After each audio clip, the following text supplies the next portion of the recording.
আলাইকুম এভরিওয়ান, আশা করি সকলে ভালো আছেন। আমিও ভালো আছি। তো আজকে আমরা ঘুরতে যাচ্ছি টেমুনিয়া ফার্মে। তো বাসা থেকে টেমুনিয়ার দিকে যাইতে পথে দেখা মিলবে আমাদের মালিকাসা মসজিদপুর তারা মসজিদ এবং গোরস্থান। এই জায়গাটা পার হওয়ার সময় সব সময় এক অদ্ভুত নিস্তব্ধতা আর জীবনের এক গভীর সত্যকে মনে করিয়ে দেয়। এটা কে কে চিনেন অবশ্যই কমেন্টে জানাবেন। আবারও পথ চলা শুরু, গন্তব্য এবার একটু দূরে।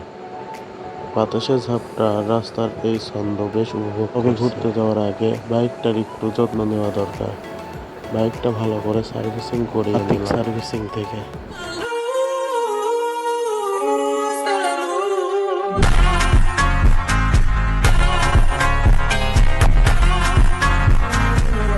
অবশেষে পৌঁছালাম আমাদের আজকের গন্তব্য টেমুনিয়া ফার্মে। এখানে সময় কাটানো আর রিলস বানানোর মজাই আলাদা। তো আপনারা কি কি এখানে ঘুরতে আসছেন অবশ্যই কমেন্ট করে জানাবেন। আর আমাদের ভিডিওটি ভালো লাগলে অবশ্যই লাইক কমেন্ট শেয়ার করে পেজটি ফলো দিয়ে পাশে থাকবেন। আসসালামু আলাইকুম।